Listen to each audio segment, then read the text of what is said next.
Olá, estamos ao vivo para mais uma live falando sobre arte-terapia na prática clínica. E hoje nós vamos falar sobre como é possível fascinar e encantar nossas clientes para que elas, quando vierem pela primeira vez, tenham esse gosto, essa alegria, esse prazer de conhecer a arte-terapia e de continuar fazendo arte-terapia com você. Então, nós vamos falar sobre 3 pontos hoje que são fundamentais. Primeiro, para quem está atendendo. Olá, seja bem-vindo. Para quem está começando a atender. E aí, nós vamos falar, nesse primeiro ponto, a respeito de métodos que são precisos, que são necessários para quem está aí iniciando a sua carreira como arte-terapeuta. O segundo ponto é sobre a insegurança. Será que nós estamos bem preparadas quando nós saímos da formação? Será que depois de alguns cursos, de algumas tentativas, nós já estamos prontas para fazer esse atendimento? E quais são os desafios do atendimento individual? Eu recebo muitas pessoas que me perguntam quando vão começar a atender, já atendem grupos, já fazem vivências, oficinas, mas quando querem começar no individual, tem essas questões. Será que eu já estou pronta? Será que eu sei fazer? E quando fazem, às vezes voltam me dizendo, nossa, é muito diferente. Tem algumas diferenças e a gente vai ver que dá para fazer sim.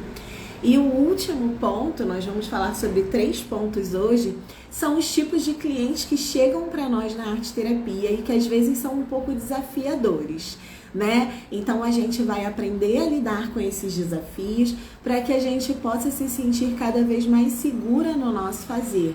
E por último a gente vai falar qual é o papel do arte-terapeuta. Quando você sabe que o seu trabalho está sendo bem realizado? Qual é a forma de medir isso? Qual é a forma de perceber isso? Então é sobre isso que nós vamos falar hoje. Sejam bem-vindas.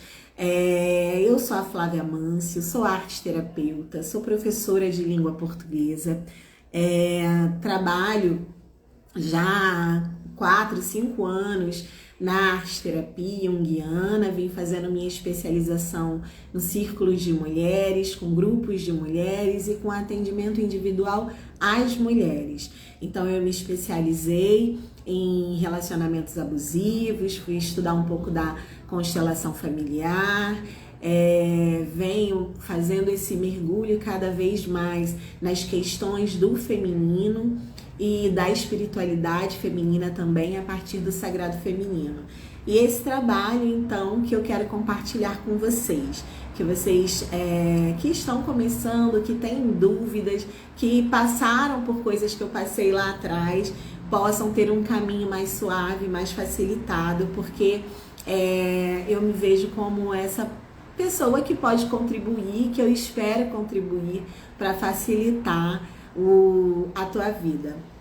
Então, a gente começa falando sobre os inícios, né, de profissionais na arte-terapia. Quando você chega na arte-terapia, você vai fazer o teu curso, a tua formação. É interessante porque as formações elas têm um modelo parecido, pelo que eu escuto. Eu sempre atendo clientes e alunas dos cursos que eu dou de vários estados e que me contam que parece que é bem parecido com o que a gente tem aqui no Rio também, que são aulas teóricas e vivenciais. E aí nessas vivências nós vamos estudando a gente mesmo, né? Vamos olhando para o nosso processo, para o nosso interior e vamos conversando com as nossas imagens. Quando nós saímos dessa formação, muitas vezes nós ficamos em dúvida se nós estamos preparadas para atender, porque até então foi nos ensinado a ser paciente, a ser cliente, a mergulhar nas nossas imagens. E aí muitas mulheres me procuram, muitas pessoas me dizem nos cursos que eu dou que não começaram ainda porque ficam com medo, ficam inseguras, porque não sabem exatamente nem a documentação, nem como cobra, nem se existe uma tabela de honorários, de que forma que isso é feito no atendimento individual. o grupo acaba sendo um pouco mais fácil, né? A gente faz uma vivência aqui, faz uma oficina ali. Eu comecei assim também. Eu comecei criando vivências, criando oficinas no espaço que eu tinha aqui no Rio. E depois, quando chegou a pandemia, eu precisei fechar esse espaço. E acabei não voltando para lá, era uma sala alugada com outro grupo de pessoas e a gente acabou não voltando para lá. Então eu fiquei durante todo o período da pandemia com atendimento em grupos, grupos de aula, grupos teóricos vivenciais para profissionais e interessadas no assunto, e com um grupo chamado Pérola, que era um grupo arte terapêutico só de mulheres, onde nós ficamos aí 1 ano e pouquinho da pandemia. E nesse processo eu tive que me adaptar no atendimento individual online. E agora sim a gente está começando a partir de novo pro misto, né? Atendendo online, atendendo no presencial. Mas como que foi esse começo? Eu precisei montar o meu próprio material, porque eu não recebi no meu curso de formação e não achei no site da UBAT, no site das associações, né, pelo menos aqui do meu estado, um material que fosse um modelo básico para que eu pudesse usar nos meus atendimentos. Então eu fui conversando com um aqui, com outro ali, fazendo uma supervisão e fui entendendo também o que era importante para mim saber, porque eu escolhi trabalhar com mulheres. Então, o que é importante para mim saber a respeito dessas mulheres? Então, nesse primeiro momento, esse primeiro ponto desafiador, ele traz consigo a estrutura. Como nós vamos estruturar o nosso atendimento? Você que quer começar a atender online ou que já está atendendo, hoje a gente vai falar um pouco sobre isso. Como que a gente começa o nosso atendimento? Ou no online ou no presencial? Então eu fiz assim, primeira sessão, aquela que é a mais desafiadora. E depois nós vamos falar de outros processos.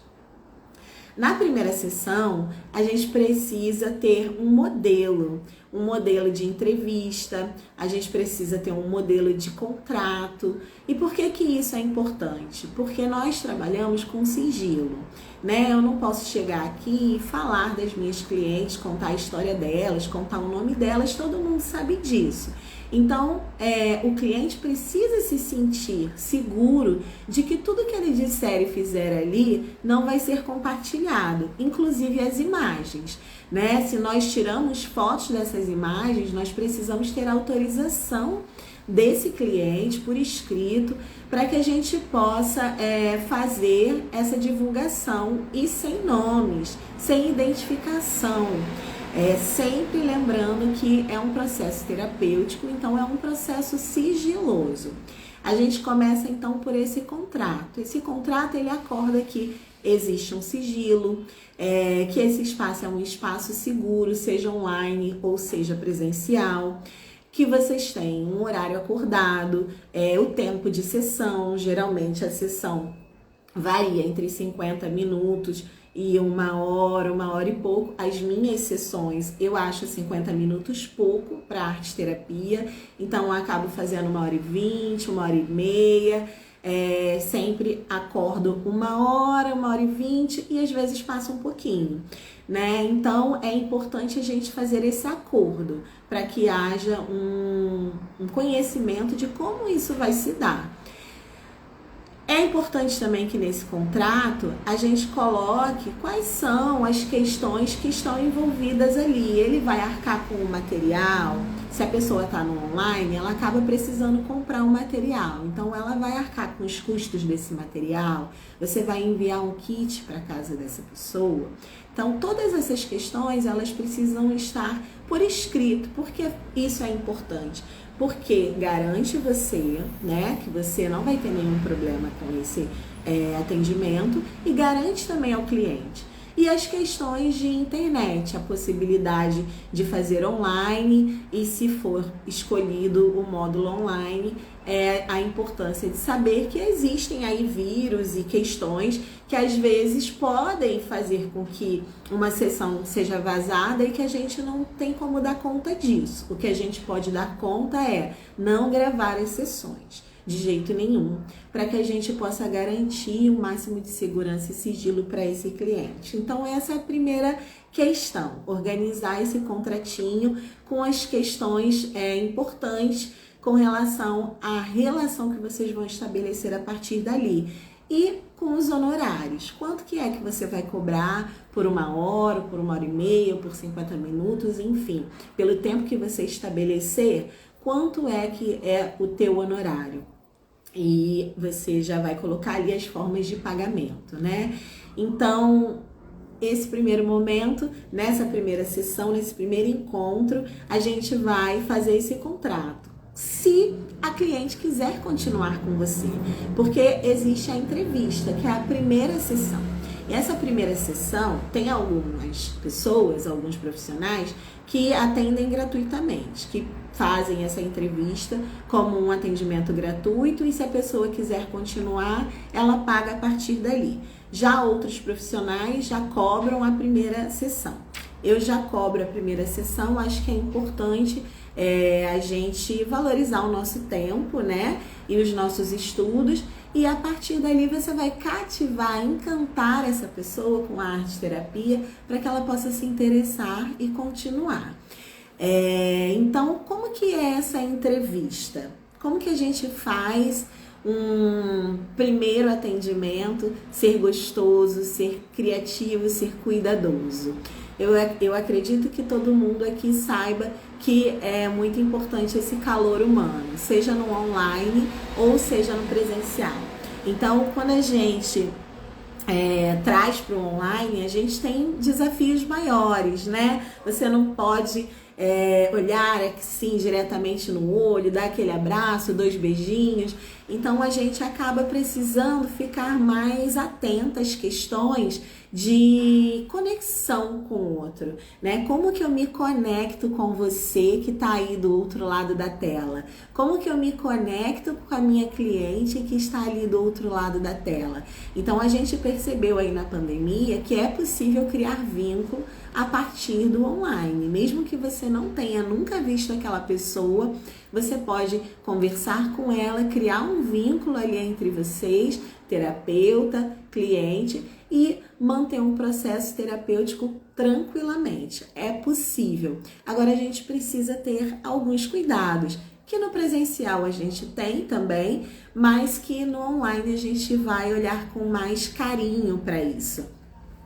Uma coisa que eu acho super importante para você fazer aquele atendimento ser muito cativante é você lembrar que nós, quando estamos atrás de uma tela, muitas vezes nós estamos desconectados um pouco do nosso corpo, né? A gente sai correndo, a gente senta, a gente liga aquele botão e aí a gente às vezes para respirar e você está em casa ou está num ambiente em que você tem gente, então todas essas preocupações, elas criam um certo tumulto emocional, tumulto mental.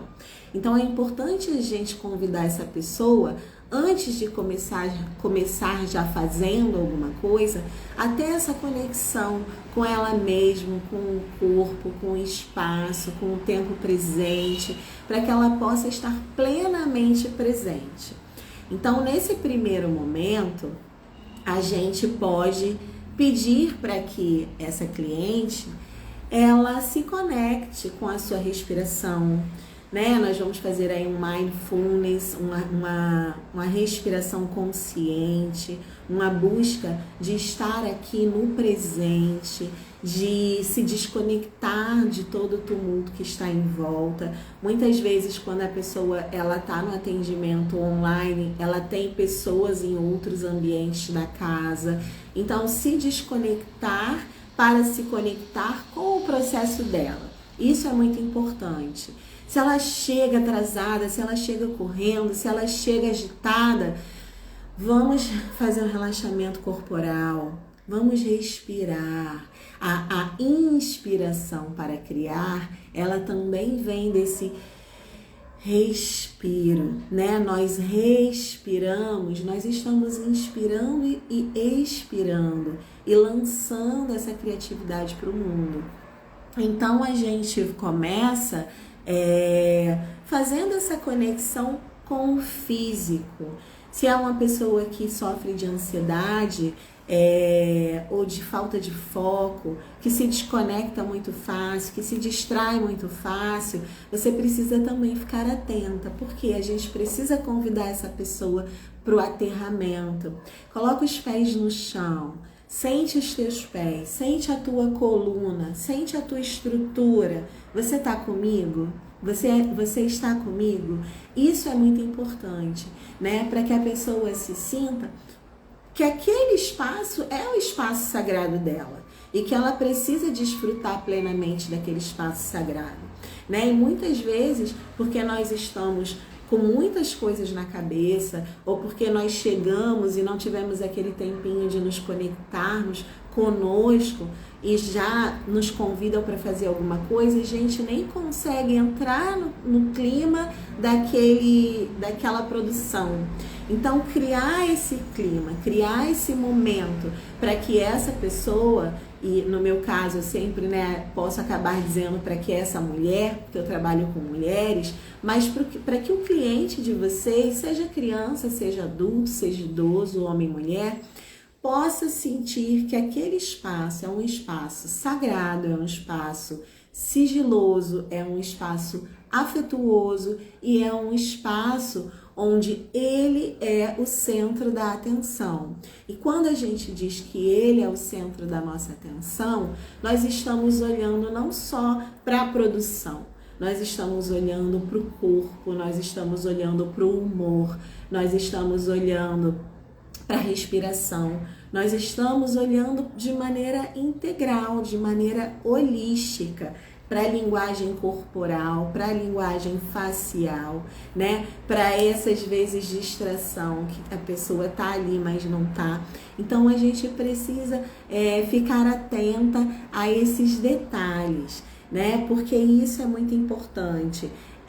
O mapa da psique, o mapa mental nosso, é formado por essa integração corpo-mente. Jung fala isso. Muitos outros estudiosos da psicologia falam nisso. Então é muito importante a gente olhar para o mapa mental, para o mapa da psique, como esse lugar em que nós não somos só corpo e nós não somos só espírito, nós não somos só alma, só mente, só cabeça, né? Então, chamar a pessoa para essa integração. Se é a tua primeira entrevista, se é a primeira vez que você vai atender essa cliente ou esse cliente, é importante fazer algumas perguntas. Por que que a gente faz essas perguntas? Porque a gente precisa conhecer melhor essa pessoa e entender melhor de que formas nós vamos prosseguir dali para frente. Como que eu vou mapear esse trabalho que eu preciso fazer, né, com essa pessoa, se eu não souber nada sobre ela ou se eu souber muito pouco, se eu não fizer as perguntas corretas. Então, nessa primeira entrevista, é importante você perguntar com quem essa pessoa mora, se ela vive sozinha, se ela vive com a família, se ela tem esposo, se ela tem esposa, se tem filhos, né? Como que é essa relação, como que é essa dinâmica familiar, ela tá feliz nessa dinâmica, como que é a dinâmica dela com os pais, se ela é casada, né? E pedir com que ela traga essas informações para que a gente possa ir mapeando de que forma os conflitos podem aparecer para a gente nos trabalhos a partir também dessas relações. De que forma essas relações vão surgir ali nos símbolos que ela vai trazer. Então, a gente pergunta sobre essa dinâmica familiar, a gente pergunta sobre a vida social, se ela tem uma vida social, se ela tem saído, se ela tem amigos, pessoas com quem ela pode contar. Nós vamos perguntar também se ela já fez algum tipo de terapia antes, como foi, se foi uma experiência boa, por que ela saiu e agora está procurando a arte terapia ou a terapia holística que você faz, o que ela espera, qual é o resultado que ela espera desse trabalho que ela veio buscar contigo e quais são as queixas dela, né? O que trouxe essa pessoa até você? Por que ela veio buscar a arte terapia? Por que ela veio buscar esse trabalho? Qual é a queixa dela? Geralmente, quando as pessoas buscam um processo terapêutico, infelizmente, a maioria não é por autoconhecimento. A maioria vem quando está passando por alguma dor, quando está passando por algum problema, por algum conflito, e acaba vindo procurar uma terapia, ou uma terapia holística, ou uma terapia tradicional. Então é importante a gente saber o que trouxe essa pessoa até nós, de que forma nós podemos ajudá-la com relação a isso, né? Essa queixa que ela traz, ela dura muito tempo? Há quanto tempo começou? Como que isso está afetando a qualidade de vida dela, né? Então a gente vai procurar entender melhor como essa pessoa chegou até nós e quais são as expectativas dela em relação ao nosso trabalho, até para que a gente possa alinhar essas expectativas, porque eu vou falar sobre isso, alguns tipos de clientes que chegam para nós e que são desafiadores por expectativas às vezes errôneas, né? E que a gente precisa fazer esse alinhamento. Como eu trabalho com mulheres, na minha entrevista eu também pergunto sobre as questões hormonais, se está tudo bem. A maior parte do público que tem problemas de tireoide são mulheres, então eu pergunto se está tudo bem com relação às questões hormonais, com o ciclo menstrual, né, com o fluxo, como é que funciona, porque a gente sabe que a gente é cíclica e que quando a gente tem qualquer tipo de problema hormonal, isso vai afetar no nosso humor. Então, às vezes, uma pessoa que chega para você muito desfocada, muito ativa, muito agressiva, às vezes até, ela pode estar com um problema hormonal, né? Ela pode estar com a atividade da tireoide. Quando ela chega muito passiva, muito deprimida, muito nesse lugar do sem energia, pode ser uma depressão, mas também pode ser um problema hormonal, também pode ser um hipotireoidismo. Então, a gente precisa olhar para os sintomas. O que essa pessoa, do que ela me diz, é emocional e o que pode ser físico, porque uma coisa não está desligada da outra. Ah, Flávia, mas não entendo nada sobre doenças físicas. A gente pode estudar um pouco aqueles sintomas, né? Para depois dar um aconselhamento a ela, para que ela vá procurar um médico de uma determinada especialidade. Mas é bom também a gente fazer as nossas leituras. Eu estudo bastante, estou sempre estudando, porque eu entendo que o nosso corpo reflete os símbolos, né? Então, o sintoma é um símbolo. Quando uma pessoa chega com um sintoma físico e ela fala para você, por exemplo, que ela tá com um problema de estresse, que ela tá com um problema de tireoide, ela tá com um problema de estômago, né? Ela tá com um problema na coluna, tudo isso é símbolo. Então, nós vamos estudar esses símbolos também. O que significa uma dor nesse ponto dessa região da coluna? O que significa essa alergia? E aí eu até indico 2 livros para vocês. A Doença como Símbolo, que é um livro muito bom, e um outro que é A Doença como Caminho, que são 2 livros maravilhosos para que nós tenhamos na nossa biblioteca e possamos pesquisar aí quando precisarmos. Isso é importante.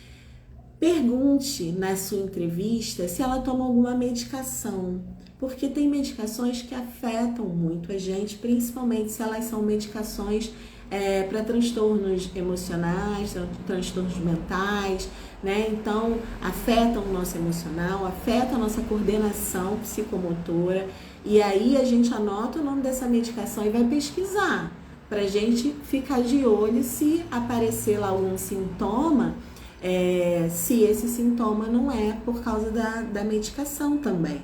Então é importante a gente ter esse olhar atento para o que está acontecendo de uma maneira global, não só integral, né, holística, não só no trabalho que a pessoa fez na pintura, no desenho, na colagem, mas no que o corpo dela nos traz, né, no que ela fala através da boca, através do corpo. Deixa eu ver o que mais aqui. Bom, é bom saber se essa pessoa usa algum tipo de droga ou se faz uso excessivo de álcool, como que tem dormido, como que tem se alimentado, como que tem se exercitado, né? Quais são os cuidados que ela tem tido com a sua saúde física, porque nós sabemos que quando a pessoa se descuida da saúde física, é porque ela está descuidando da sua saúde emocional também. Então ela não está tendo um autocuidado, ela não está olhando para si mesma. E aí a gente vai convidar essa pessoa a dizer, olha, acorda, vamos olhar para esse corpo, vamos olhar para essa saúde, vamos ao médico, vamos fazer uma caminhada, vamos, né, cuidar, porque não adianta a gente ficar trabalhando a mente se a pessoa estiver descuidando de outros fatores importantes, né? Então a gente está sempre ali trazendo um pouquinho dessa mãe cuidadosa, né, desse arquétipo dessa mãe cuidadosa, desse arquétipo da curadora em nós, que é a terapeuta, para que essa pessoa possa sair desse lugar de descuido e começar a se cuidar, se existir esse lugar de descuido.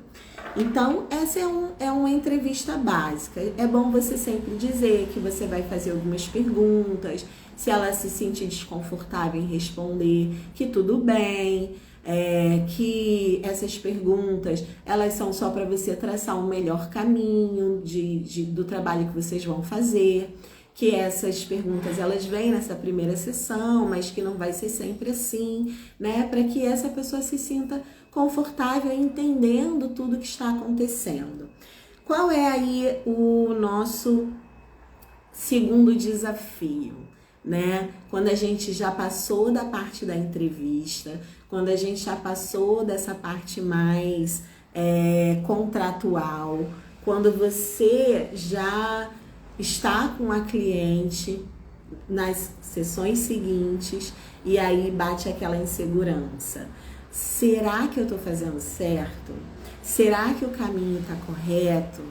Será que eu estou sendo criativa? E aí, gente, eu vejo acontecer muito isso. Eu faço desde quando começou a pandemia, eu comecei a fazer os cursos online para terapeutas, psicólogas, arteterapeutas, trabalhando a arte-terapia, a alquimia, a psicologia junguiana. E aí eu recebi tantas mulheres falando da sua insegurança, né? O desejo, o sonho, o propósito de trabalhar com arte-terapia ou com algum outro tipo de terapia holística que vinham também e que no meio do caminho se sentiam inseguras. Eu acho que eu não sei o suficiente, eu vou estudar mais, eu vou fazer mais, eu preciso aprender mais. Ou que acabava indo para a prática, e eu me lembro muito disso de uma cliente muito querida, que ela me disse o seguinte, eu fiz vários cursos de arte-terapia, mas terapia mesmo, um grupo terapêutico mesmo, eu só fiz com você. E eu fiquei encantada com aquilo e ao mesmo tempo eu fiquei nervosa com aquilo. Porque como assim? Né? Você participou de outros grupos e você não sentiu que esses grupos eram terapêuticos. Porque a gente acaba muitas vezes por inexperiência focando na técnica, focando no fazer, focando no material. E a gente esquece do objetivo terapêutico. Quando você escolhe um material para seu cliente, esse material ele tem que ter um sentido. Por que você está escolhendo esse material e não outro? Por que você está escolhendo essa técnica e não outra? Porque se você escolhe aleatoriamente, você não está tendo um objetivo terapêutico. Então, muitas vezes, o que a gente faz é experimentação artística, né? A gente leva os materiais, a pessoa vai ali trabalhando, ela vai ter um benefício? Vai. Ela vai ter o bem-estar de estar fazendo aquela atividade, ela vai sentir que aquilo desestressou, ela vai sentir que aquilo melhorou o humor, ela vai sentir o benefício do produzir. Agora, para além do produzir, para além do bem-estar, para entrar em contato com os seus símbolos, com as suas imagens simbólicas, com a sua alma, e fazer o processo de autoconhecimento, um processo de individuação, né? Eu sou da linha junguiana, então, para você fazer esse processo de olhar para si, você vai precisar que esse material seja realmente escolhido com um objetivo terapêutico, que vá alcançar aquele ponto necessário de ser trabalhado. E como que a gente faz isso? Primeiro, eu falei dessa questão da percepção integral, né? A percepção de que aquela pessoa que está ali na sua frente, ela não é só mente, ela não é só corpo, ela não é só espírito. Então, nós vamos olhar para todas essas questões e nós vamos anotar, nós vamos fazer os nossos registros, né, do que aconteceu na sessão, do que foi dito, do que foi feito, do que apareceu de símbolo e de simbólico. O simbólico não é só o que está no desenho, na colagem, na pintura, na modelagem. O simbólico é o que a pessoa disse, é uma metáfora que ela usou, é uma analogia que ela fez, é uma associação que ela fez com o trabalho que ela produziu, é uma lembrança que veio e que ela te contou, uma reminiscência, uma recordação da infância, da família, de alguém querido. O símbolo, ele está o tempo todo, em todos os lugares de uma sessão arte terapêutica, né? Então, assim, quando a gente fala de imagem simbólica, muitas vezes a gente fica apegado ao trabalho que o cliente fez. Mas o símbolo, ele está o tempo todo presente, né? Quando uma cliente diz para mim assim, por exemplo, essa semana eu tive uma cliente que falou para mim assim, eu olhei para isso daqui e eu pensei que era um aquário e que esse aquário era como se fosse na casa da minha avó. E aí ela foi me contando uma história. Então essa história é extremamente simbólica, porque nesse momento ela não está trazendo o desenho do aquário para mim no papel. Ela está trazendo uma associação que ela fez, uma associação com uma lembrança ou com uma imagem, né, uma imaginação. Ela imaginou que aquela imagem ali era um aquário que estava na casa da avó. Então, o que isso significa? A gente vai fazer essa investigação, né? O que significa o aquário? O que significa ele estar na casa da sua avó? Como era a sua avó? Quem é a sua avó para você? Às vezes, a relação com a sua avó era boa. Que avó é essa? A avó materna ou a avó paterna? Então, a gente precisa fazer essas investigações.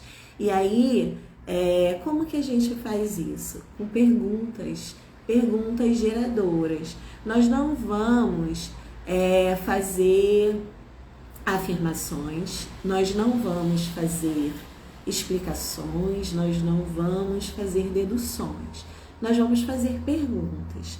Então, perguntar, aprender a perguntar, passa por aprender a ouvir, né? Quanto melhor nós ouvirmos os silêncios, ouvirmos quando a pessoa engole seco, ouvirmos quando a gente diz uma coisa que bate nela, ela respira fundo, ouvirmos quando ela desvia o olhar e não quer parar o olhar em você ou na imagem, porque aquilo afetou de alguma forma. Então nós aprendemos a ouvir. E aí, nesse ouvir, nós vamos percebendo quais são as perguntas que nós podemos fazer ali. Que perguntas são pertinentes para que eu possa ajudá-la a compreender melhor as suas imagens, para que eu possa ajudá-la a integrar essa imagem à consciência, a perceber o que ela significa e poder atuar sobre ela. Então é muito importante a gente perceber que o papel do terapeuta, do arte-terapeuta, é o papel daquele que ele ajuda aquela pessoa a remover os obstáculos que estão ali na frente, atrapalhando a visão, né? Então, às vezes, ela olha, você vê um monte de coisa, ela não consegue ver. Mas você também não vai dizer para ela, eu vi isso, eu vi aquilo, porque a imagem não é sua, a imagem é dela, né? Ela que precisa dizer o que ela vê. E, às vezes, a gente pode ter uma desconfiança, até porque conforme a gente vai andando com essa cliente, a gente vai conhecendo melhor a história dela e às vezes a gente vê claramente qual é o tema que está sendo tratado ali. Mas a gente não pode dizer, olha, é isso. O que nós podemos fazer é perguntar. Você acredita que esse papagaio pode ter alguma relação com a situação que você está vivendo? Você acredita, você acha, você desconfia que esse símbolo possa ter alguma relação com aquele momento que você me contou? Daquela situação que aconteceu com você? Então, nós nunca vamos fazer afirmações, nós vamos fazer perguntas. E essas perguntas vão disparar insights. Esse é o nosso objetivo. A gente faz uma pergunta, dispara um insight. A gente às vezes pode dizer assim, você acha, e aí você me diz se isso vai conversar com o que você sente ou não. Você sente que talvez essa imagem fale sobre aquela situação, ou você sente que talvez essa imagem tenha relação com esse momento que você está vivendo? E aí a pessoa vai trazer pra gente a resposta dela. Eu sinto, sim, Flávia, eu acho que tem a ver. Eu sinto, fulano, eu acho que tem a ver. Não sinto não, acho que você viajou nessa.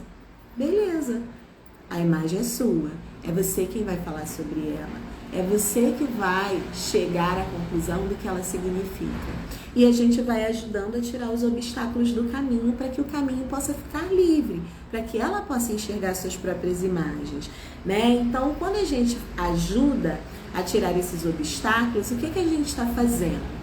Nós estamos criando condições favoráveis para que haja um crescimento, para que essa pessoa consiga sair da escuridão e iluminar aquele conteúdo, né? Para que ela ilumine as suas sombras, para que ela estruture a sua personalidade, para que ela perceba em si uma identidade, uma singularidade, para que ela reconheça o seu potencial criativo, para que ela reconheça as suas qualidades, para que ela entenda o seu propósito, para que ela busque a sua felicidade, para que ela se ame, para que ela confie em si mesma, para que ela seja capaz de cuidar de si mesma. Então, o nosso papel, e nós percebemos se estamos agindo certo ou não, quando nós vemos os avanços. Quando aquela cliente que, por exemplo, tem dificuldade de cuidar da saúde física e chega para você e diz, eu fui ao médico, é um avanço.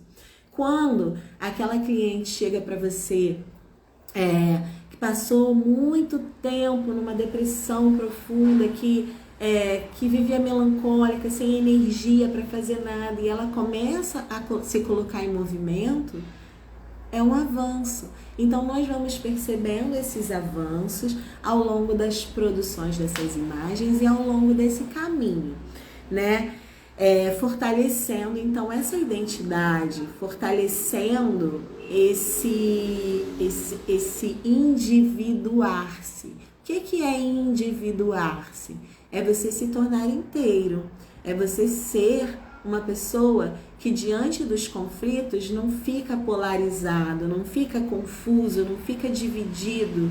Você consegue olhar um lado, olhar o outro e fazer assim, né? Nós somos seres polarizados por natureza. Existe o bem e existe o mal. Existe Deus, existe o diabo. Existe a paz e existe a guerra.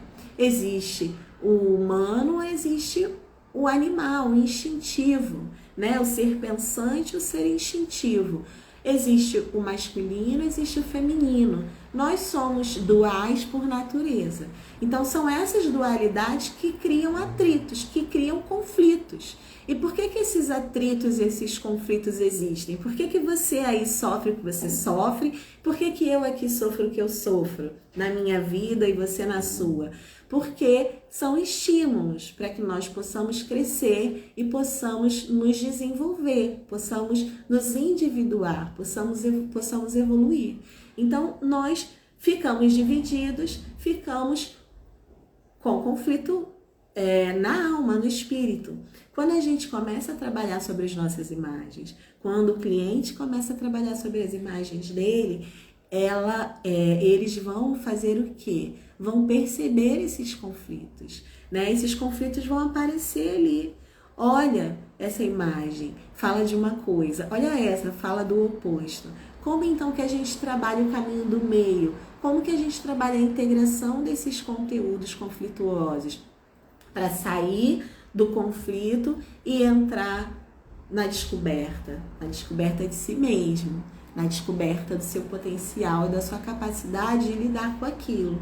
Então a gente sai do complexo, a gente sai da sombra, a gente sai daquilo que gera tumulto, que gera dor, que gera sofrimento emocional e que gera muitas vezes sintomas físicos, né, na nossa vida. Então quando os nossos clientes, quando os nossos pacientes chegam pra gente e eles vão mostrando essa evolução, conseguindo sair do conflito, nós percebemos então que há uma melhoria da qualidade de vida, uma melhoria na capacidade de se comunicar, de se harmonizar, de viver em equilíbrio consigo, com o outro, com a natureza, com a família, de perdoar, de ir em frente, de não ficar preso remoendo lá o passado, a dor, o sofrimento, mas de deixar os pesos pelo caminho. Tem uma citação linda que eu anotei aqui para trazer para vocês, que diz assim: qual é a tarefa do arte-terapeuta? É acolher o cliente com tudo que ele traz de mais tenebroso ou de mais sublime, deixando-o depositar no chão sua bagagem, que se tornou pesada de tanto ser carregada nas suas costas. Juliano. Então, às vezes, esse cliente vai chegar com um peso e nós vamos olhar para esses pesos e dizer assim: olha, aqui é o espaço sagrado para você deixar esses pesos, para que você fique cada vez mais leve, mais livre, porque a liberdade de deixar isso para trás vai te fazer seguir em frente. E a gente vai estar aqui junto de mão dada, a gente vai seguir esse caminho junto se você quiser, né? E essa confiança, esse vínculo, essa certeza, ela precisa existir. E agora é importante falar isso, porque às vezes virão pessoas pra gente que vão ser desafiadoras, que vão tocar em alguma questão nossa. E aí nós precisamos saber se nós somos capazes de trabalhar com aquela pessoa ou não. Porque se aquilo se mistura muito com o que a gente está vivendo, se de repente aquela pessoa está vivendo a mesma coisa que você e você está misturando o que é seu com o que é dela, então é melhor encaminhar essa pessoa para uma outra arte-terapeuta, né? Porque senão a gente não ajuda a pessoa e a gente acaba fazendo um trabalho que vai ser doloroso para ela e vai ser doloroso pra gente. Isso acontece muito, são desafios que o universo nos manda, né? Muitas vezes é aquela pessoa que você vai dizer, nossa, tá bom, eu vou fazer uma supervisão e vai dar certo, eu vou conseguir trabalhar com essa pessoa. E aí você vai conseguir separar o que é dela e o que é seu. Mas às vezes pode ser uma situação mais difícil e a gente precisa saber fazer esse encaminhamento, né? Por mais que às vezes a questão financeira pegue ali, a gente precisa fazer esse encaminhamento. Outra coisa importante é se toque alguma crença fundamental sua, algum valor fundamental seu, alguma situação que às vezes nós somos seres humanos, né? Às vezes toque em alguma questão que para você é difícil nesse momento você atender aquela pessoa, porque ela tem algum valor, alguma crença, alguma questão que você não consegue lidar, né? Então é importante também a gente ter essa consciência de que existem clientes que nós vamos precisar encaminhar para outras pessoas, né? E aí a gente vai fazendo essa roda girar também. Vai indicando os amigos, as amigas e vai fazendo essa roda girar e em outro momento vai chegar alguém pra gente que se afinize, né? E aí eu quero falar com vocês desses clientes, né, pacientes que são desafiadores às vezes. A arte-terapia, ela tem uma questão interessante, né? Porque quem quer uma terapia, vai buscar psicologia, vai buscar psicanálise, já conhece bem, apesar de muitas vezes, eu vou ao psicólogo, não sabe que abordagem é, mas sabe que é psicólogo. Na arte-terapia, a gente muitas vezes vai receber clientes que não são, não conhecem bem, né, o que é a arte-terapia. E aí, às vezes, a gente vai receber uma pessoa que está procurando uma proposta diferente, achando que é o que a gente está oferecendo. Então é importante alinhar essas expectativas, explicar bem, procurar entender. Você sabe o que é arte-terapia, como que funciona um processo arte-terapêutico. Uma vez eu já peguei uma cliente que ela falou, não, eu sei, eu conheço, eu já fiz. E aí quando a gente começou o processo, ela só queria usar um tipo de material, um tipo de técnica, que era o trabalho que ela fazia de artesanato. Então ela queria, na verdade, uma artesania, uma companhia para fazer o artesanato com ela, mas ela não estava buscando esse mergulho. Então nesses momentos a gente dá aquela catucadinha, sabe? Quando a gente dá aquela picadinha para ver se a pessoa se desperta para o processo arte-terapêutico. E aí, o que eu sugiro quando for esse caso? É a gente deixar a pessoa usar aquela técnica, mas ir perguntando por quê, né, que ela escolheu aquela técnica, o que ela sente, que lembranças vêm, se ela lembra de alguma música, de algum momento da vida, alguma fase da vida.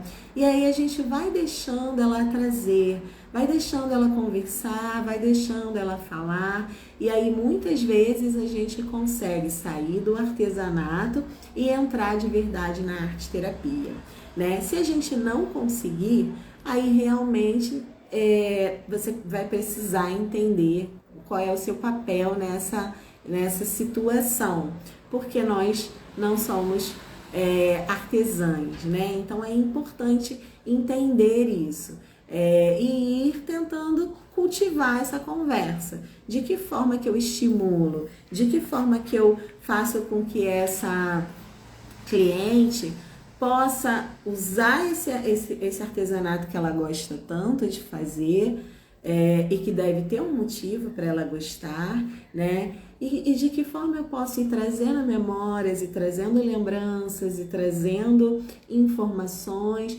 de forma que ela entre em contato consigo mesma e que a partir dali esse processo de autoconhecimento, de autodescoberta aconteça.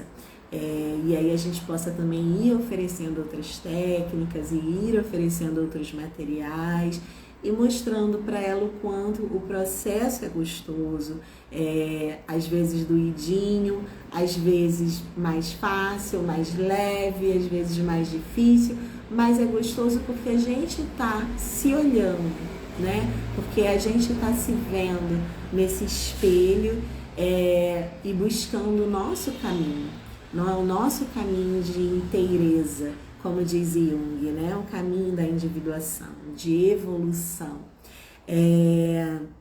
Existe também o tipo de cliente falante. Se vocês quiserem, mandem perguntas no direct que depois eu respondo ou comentem, por favor. E esse tipo de cliente falante é engraçado também, porque procura arte terapia, mas chega na arte terapia e só quer conversar, não quer fazer, né? Por quê? Então é importante a gente entender, acolher, porque essa pessoa deve estar com uma necessidade muito grande de falar, né? Talvez ela não tenha essa escuta em nenhum outro lugar e ela tá com necessidade de colocar para fora. E aí geralmente o que eu faço? Eu vejo que tá com essa necessidade, falo, olha, pega uma massinha, vai trabalhando na massinha enquanto você fala, enquanto você me conta. E a pessoa vai, né? Ou então, pega um papel, vamos rasgar esse papel, essas folhas, e a pessoa ela vai rasgando, e ela vai trabalhando, e ela nem percebe que ela tá trabalhando, e ela vai te falando. E aí no final a gente pode fazer uma colagem com esses papéis rasgados, a gente pode fazer um mosaico, a gente pode pegar esses papéis e queimar, dependendo do que foi dito ali, né? Se é uma coisa que precisa ir embora, que você precisa transmutar, se despedir daquilo para fazer um novo momento, girar a roda, né, para um novo ciclo. Então a gente vai entender o que foi dito e como que aquele material ali vai poder ser trabalhado. Às vezes da massinha surge um símbolo e aí a gente vai perguntar o que surgiu, né? Que imagem é essa? Ou então a pessoa amassa demais, vira aquela coisa bem, né? E aquilo tem um significado. Por que ficou tão fino? Por que ficou, saiu do 3D para o plano? Então a gente vai olhar para essas questões. E acolher essa fala, porque às vezes realmente é um momento que a pessoa tem, e pela fala ela também vai trazer muitos símbolos para nós, né? Ela vai trazer muitas questões que serão simbólicas, que se nós pensarmos por desenho, nós vamos ver algumas imagens nessa fala, e a gente pode guardar essas imagens pra gente e depois perguntar para essa pessoa, né? De que forma que ela traduziria em imagens aquilo que ela falou, através de um desenho.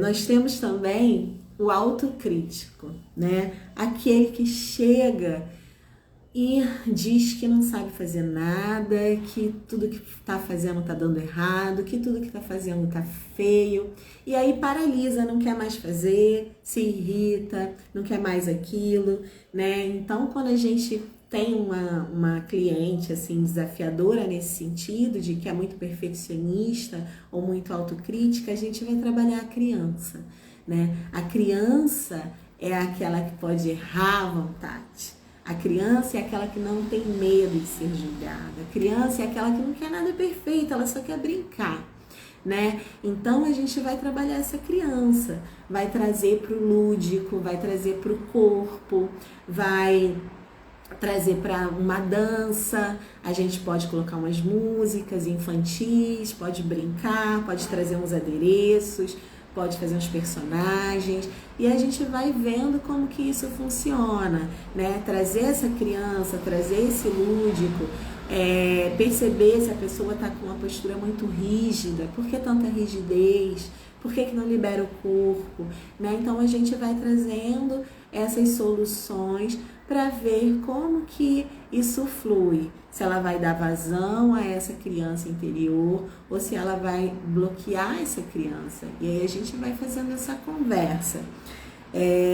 Um outro tipo de cliente que eu considero desafiador, deixa eu ver o que mais eu coloquei aqui, são os colegas, eu atendo muitas arte terapeutas, porque eu vim trabalhando aí, dando cursos, vivências, oficinas, e acaba que as mulheres às vezes terminam uma vivência, uma oficina, um workshop e falam: ah, eu quero fazer arte terapia com você, né? Eu tô estudando e eu quero fazer, ou eu já me formei, mas eu quero fazer o meu processo.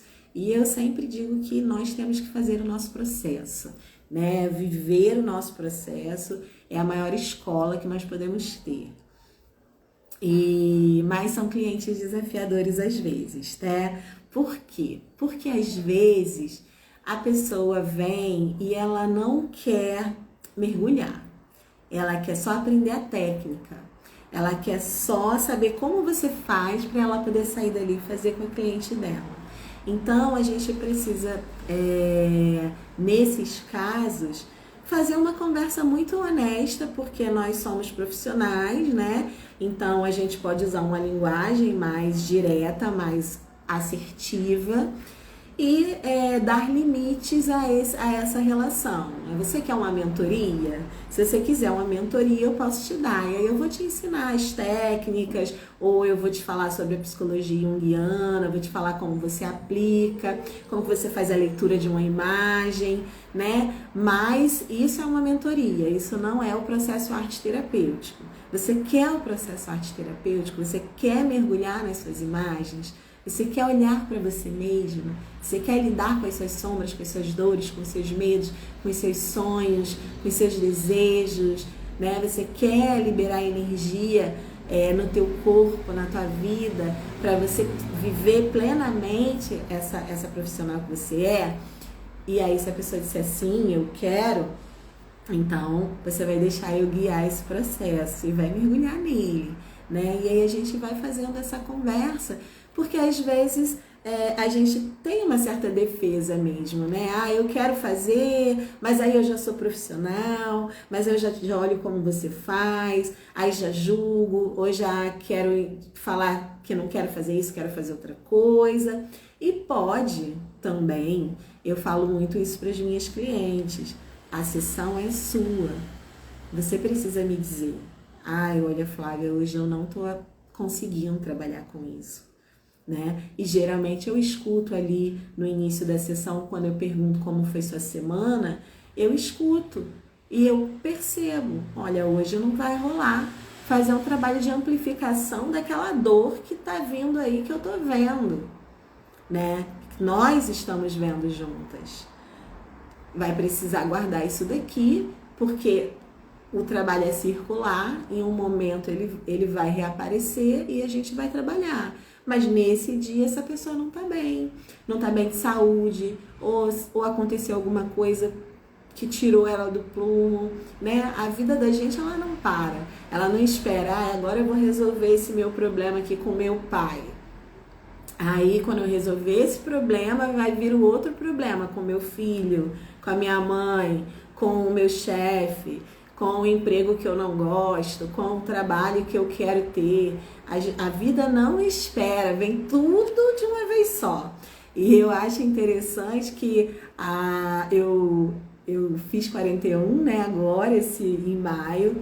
E eu brinco que, assim, estou em plena metanoia, né? Esse processo mesmo de mudança, de transição, de transformação de vida. E a maioria das minhas clientes também, né? Essa faixa etária, assim, dos 40 para cima. Então, é interessante isso, porque a gente fala muito isso. Olha, não é uma estação, não é um trem que vai parando estação por estação. Ó, agora você resolveu isso, vamos para a próxima estação. Não, às vezes vem tudo junto. Vem tudo junto. E às vezes a gente precisa dizer assim: olha, vamos dar prioridade a uma coisa. O que é mais urgente? Sanar primeiro, né? Então, isso é para a nossa vida, é aprendizado para a nossa vida, né? Eu estou falando aqui como se vocês todos que estão aí fossem também terapeutas e quisessem trocar experiências, não é ensinar, não estou ensinando, estou trocando experiências. Por isso que eu sempre falo que estou muito aberta para que vocês comentem, para que digam gostei, não gostei, tá certo, tá errado, né? É uma troca. Mas isso é ensinamento para nossa vida. Eu considero que quando a gente para e olha assim, nossa, tá pegando fogo em vários lugares, qual é o incêndio que eu vou apagar primeiro? Né? O que eu vou dar prioridade nesse momento? A gente começa também a ir se conhecendo. Olha, resolvi isso daqui, tô mais equilibrada, agora eu vou resolver aquele outro ali. Mas no processo da arte terapia a gente vai ver muito isso, né? Quando as clientes vão trazendo as imagens, e o arte terapeuta também tem a função de guardar, né, de arquivar essas imagens. Se for no presencial, a gente faz uma pastinha para cada cliente e coloca o nome, coloca a data dos trabalhos, né, que foram feitos e guarda para quando chegar lá no final, no dia que ela resolver ter alta, ou você der alta a ela, né, que ela possa levar esses trabalhos e também possa olhar um por um, todos juntos. E é muito interessante a gente ver como que um trabalho conversa com o outro, né? Então, no online a gente recebe as fotos, tudo que elas fazem eu peço, manda foto. E aí eu vou guardando, fazendo a pastinha. Aí às vezes vem um trabalho, aí eu falo, nossa, esse trabalho, deixa eu olhar a pastinha. Aí eu vou lá e vejo, olha esse trabalho outro aqui, tudo a ver com esse. O mesmo tema, as coisas que ela disse. Aí eu vou lá, pego aquele trabalho, que às vezes foi meses atrás, junto com esse aqui e peço para ela olhar novamente. Olha novamente, né? Vamos olhar para esses dois agora. Como que eles conversam? Como que você percebe esse mais antigo agora? A colagem está fluindo online. E a colagem está fluindo online, a técnica da colagem flui sim, qualquer técnica flui online. Eu vou dizer para você que eu fiz grupo de arte terapia durante a pandemia online. A gente dançou, a gente cantou, a gente colou, a gente fez de tudo. Olha, gente, vai ter ritual hoje. Se prepara, coloca uma roupa assim, elas vinham. Gente, hoje a gente vai dançar. Não adianta botar a calça ficar sem calça por baixo, não. Porque tem gente que não tem revista. Tá, isso é uma boa pergunta, Patrícia. Nós precisamos nos adaptar a essa questão do material. E isso é muito importante porque testa um pouco a nossa criatividade também, né? A colagem, ela não é uma técnica que precisa só de revista. As revistas são legais porque elas têm as imagens, né? E aí a gente pode até trabalhar com temas, mas não necessariamente precisa só de revista. A gente pode fazer uma assemblagem, por exemplo, que é uma colagem em 3D, com objetos descartáveis, com objetos que a pessoa tem em casa, que ela queira ressignificar, né? Outro dia eu fiz eu até tenho ela aqui, deixa eu pegar para mostrar para vocês. Essa é minha, fui eu que fiz. Por exemplo, isso daqui é uma colagem, tá? Só que chama assemblagem. É um tipo de técnica que você vai usar o material que você tiver disponível. Então aqui eu usei lápis de cor, usei pedra, usei concha, usei vela, usei tesoura. Então, esse aqui foi um trabalho do grupo de estudo que eu faço às sextas-feiras e que a gente trabalhou com assemblagem, eu acabei depois fazendo a minha também. Então, a gente pode usar qualquer tipo de papel laminado, guardanapo, papel de presente, cartões que a pessoa tem em casa e de repente, o que eu fazia também com elas? Falava assim, gente, por exemplo, vamos ressignificar alguns momentos da vida, né? As mulheres nesse grupo traziam muito essa questão do eu agora tô aqui olhando pra minha vida e não sei se valeu a pena tudo que eu fiz, todos os esforços, todos os cursos para chegar agora, nessa idade, tá questionando. E aí eu falei, gente, olha, pega o que vocês tiverem, certificado, cartão, presente, tudo que vocês tiverem, bilhetinhos, né, que vocês guardaram, que contem um pouco essa história. E aí e pedia para elas tirarem xerox, né? Tira xerox e traz. Aí elas trouxeram e a gente fez colagem com isso, né? Então dá para fazer colagem com outros materiais que não sejam só revistas. Como muitas das minhas clientes já são arteterapeutas ou estudam arteterapia, ou gostam ou já fazem há algum tempo algumas vivências, muitas tinham revistas. Mas quem não tinha, eu dava essa sugestão. Ah, tem papel de presente? Tem papel laminado? Tem guardanapo, aqueles guardanapos estampadinhos? Tem guaste que a gente pode pintar alguns papéis e depois a gente trabalhar só com a cor? E aí elas iam trazendo. Tem um panfleto, uma coisa de essas revistas de mercado, de loja. Então eu dizia sempre para elas, vão olhando o que vocês têm em casa. E deu certo, funcionou, tá? Mesma coisa com tinta. Ah, muitas não tinham tinta, tá? Tudo bem, então a gente adapta. Uma usa tinta, outra usa o lápis de cor. O importante é fazer. Vai dar algumas diferenças, por exemplo, eu quero trabalhar com o elemento água, né? Lápis de cor não é elemento água, a não ser que ele seja aquarelável. Aí a gente ainda vai ter ali um elemento água. E aí você pode pedir para elas fazerem. Ah, você tem tempero em casa? O que você tem em casa? Tem café? Tem açafrão? Tem canela em pó? E aí tem beterraba? Cenoura? E aí eu pedia para elas fazerem as tintas, né? Olha, faz a tinta, mistura um pozinho, um pouquinho de cola e vamos fazer uma tinta natural. Flávia, não vai dar o mesmo efeito bonito que seria uma tinta acrílico, um aquarela, ou até um guache? Talvez não, mas vai se trabalhar a cor, vai se trabalhar o elemento e ainda por cima ela vai ter todo um trabalho terapêutico antes de fazer aquela produção, né? Então a gente, quando tá no online, e agora eu acho que nós assim já saímos da pandemia, né? As pessoas já voltaram para uma vida mais normal. Então, é importante você lá no início, quando você for acordar com a tua cliente, como vai ser o trabalho de vocês, se vocês acordarem que o trabalho vai ser online, é importante estabelecer o material. Olha, como que é a questão do material? Vou te mandar uma lista, eu faço assim, tá? Eu não mando kit para casa das pessoas porque eu tenho clientes de outros estados. E aí, às vezes, sai mais caro eu comprar aqui e mandar. E assim, realmente não acho que vale a pena. Se a pessoa for do teu estado, até pode ser.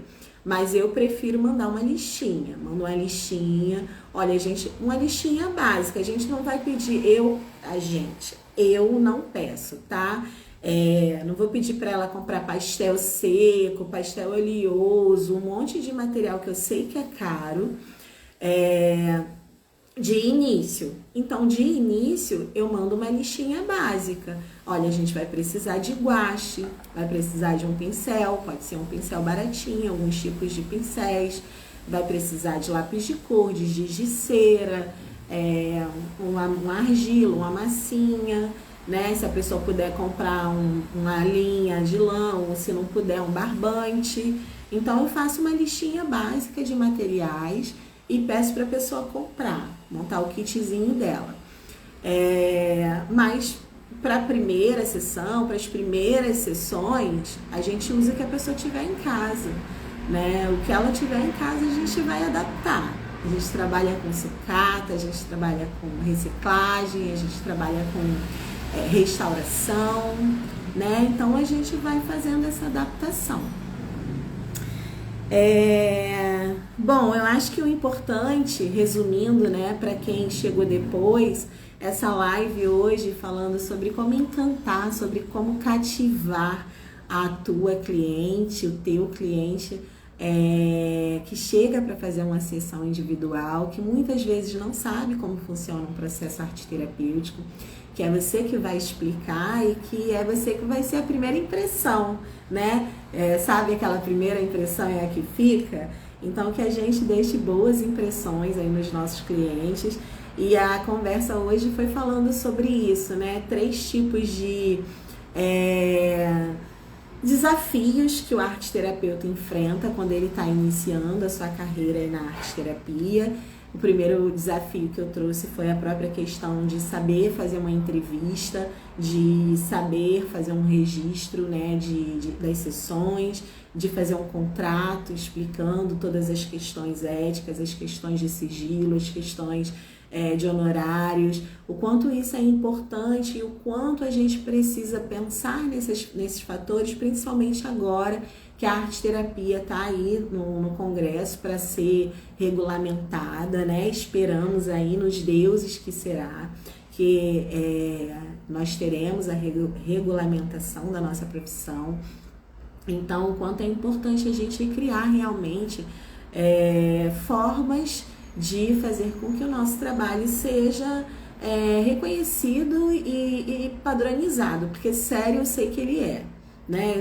Eu conheço muitas mulheres que vêm aí fazendo oficina, cursos, vivências e terapia comigo e que são da área e que são sérias, comprometidas, criativas, que realmente amam o que fazem. Então é importante a gente, além da intuição, da dedicação, da criatividade, que é tão importante no nosso trabalho, que a gente pense nessa parte mais objetiva, mais prática, que muitas vezes fica de fora, mas que é importante para a qualidade do nosso trabalho, né? Então, falei um pouco sobre isso. Falei sobre a insegurança, né? Quando nós começamos e ficamos preocupadas, o que vamos fazer, o que vamos oferecer. Será que eu crio um método, 4 sessões, 8 sessões, cada sessão eu vou dar uma coisa? E aí a gente acaba esquecendo o objetivo terapêutico do nosso trabalho e focando só na parte de técnica, né? Na parte de execução do cliente. E não na parte de simbologia do que ele traz pra gente. Então eu sempre falo isso, não importa se é em grupo ou se é individual, a não ser que você esteja dando uma jornada, um workshop, uma oficina, uma vivência, você vai planejar o primeiro encontro no grupo e depois o próprio grupo vai te trazer o tema para ser trabalhado no encontro seguinte. E no individual, a mesma coisa, o cliente vai trazer o que ele precisa, ele vai representar ali no fazer dele, no agir dele, no falar dele, e aí a gente vai estudar aquilo ali para na próxima sessão desdobrar aquilo ali. Eu adorei, foi bem produtivo, obrigada pelas informações. Que bom, Patrícia, seja bem-vinda. Então é isso, e aí a gente vai estudar, né? Vai ler o que a gente escreveu, vai pesquisar o que apareceu, os símbolos que estavam ali, vai tentar ver se o que ele disse tem alguma coisa a ver com o que a gente estudou e qual vai ser o próximo passo aí no desenvolvimento, que na arte terapia a gente chama de amplificação. Na amplificação dessa imagem, desse símbolo, né? Então, por exemplo, o conteúdo que a pessoa trouxe foi um conteúdo que tinha relação com a mãe dela. Aí, na sessão seguinte, a gente já sabe que a gente vai trabalhar a mãe e a gente vai trazer um material que possa ajudar a trabalhar a questão materna. O que é bom para trabalhar o feminino? Eu penso muito material pelos 4 elementos, tá? Um estudo muito importante do Gaston Bachelard, que ele faz esse estudo dos 4 elementos. Lá no início da medicina, as pessoas também eram entendidas, né, a partir dos 4 elementos, as doenças e os tipos de personalidade a partir dos 4 elementos. E Jung também falou dos 4 elementos com os tipos psicológicos e as funções psicológicas. E a alquimia também. Então, quando eu vou escolher material, eu escolho material pelo elemento. Qual que é o elemento desse material que eu quero trabalhar? Ele é um material terra? É um material ar? É um material fogo? É um material água? E por que eu penso nisso? Ar e fogo, yang, masculino, estruturante, terra e água, feminino, yin, né? Então, já vou fazendo, é um estudo muito profundo, mas assim, é interessante para poder aprender a escolher os materiais. E aí, se essa pessoa ela trouxe um elemento, ela trouxe um símbolo, aí ela falou que associou aquela imagem que ela fez à mãe, alguma questão com a mãe.